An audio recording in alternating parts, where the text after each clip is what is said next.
Assalamualaikum warahmatullahi wabarakatuh. Halo semuanya, perkenalkan nama saya Dea Aprifa dengan NPM A1J023011 dari kelas 3A.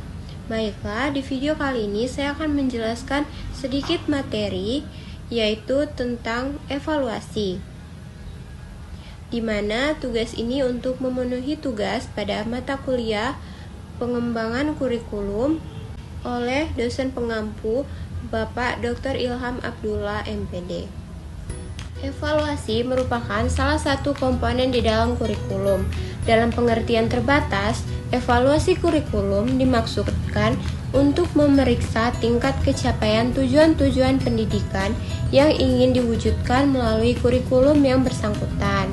Sebagaimana dikemukakan oleh ahli, yaitu Wright, bahwa curriculum evaluation may be defined as the estimation of growth and progress of students toward objective or values of the curriculum.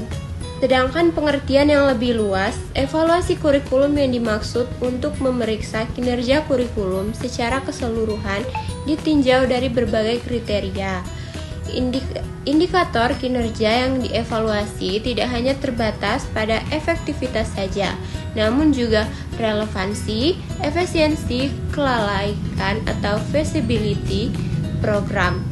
Sementara itu, Hildataba menjelaskan hal-hal yang dievaluasi dalam kurikulum, yaitu meliputi objektif, scope, the quality of personnel of charge of it, the capacity of student, the relative importance of various subjects, the degree to which objectives are implemented, the equipment and material, and so on.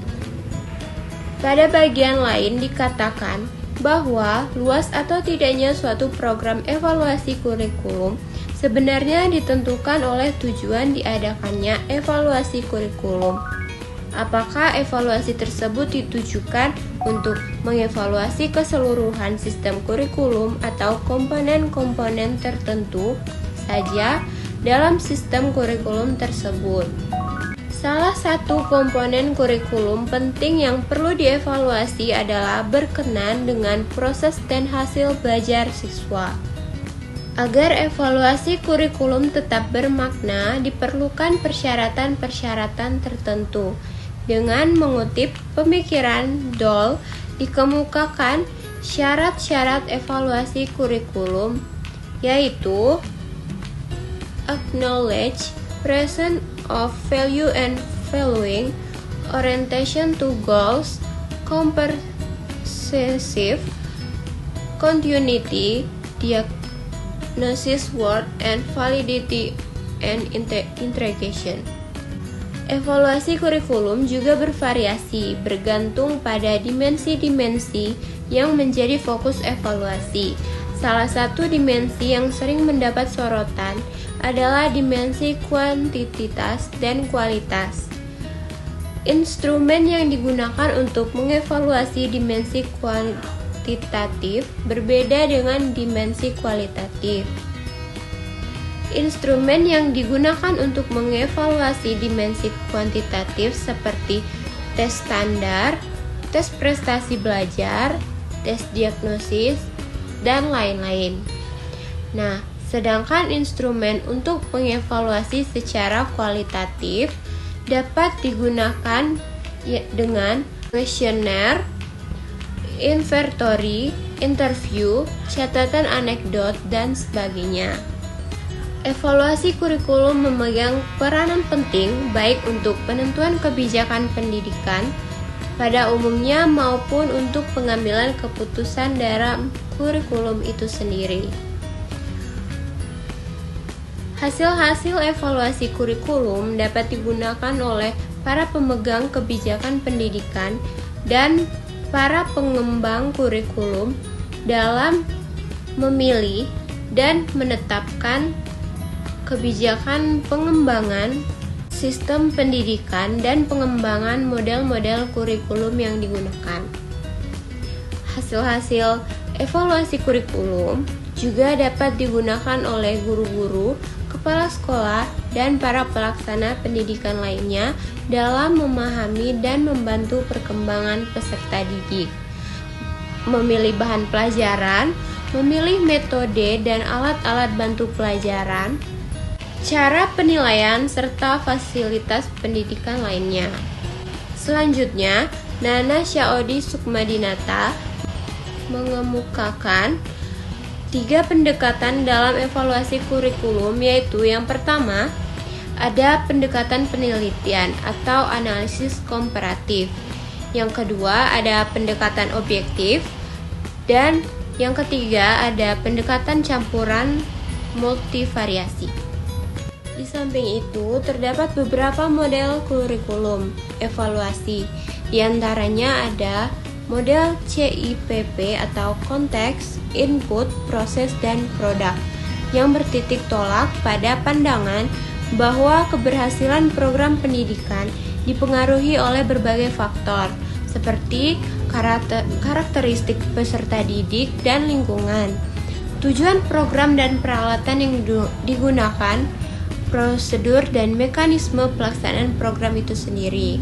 Evaluasi model ini bermaksud membandingkan kinerja atau performan dan berbagai dimensi program dengan sejumlah kriteria tertentu untuk akhirnya sampai pada deskripsi dan judgement mengenai kekuatan dan kelemahan program yang dievaluasi. Model ini dikembangkan oleh Stuffelbeam pada 1972 yang menggolongkan program pendidikan atas 4 dimensi, yaitu konteks, input, proses, dan produk.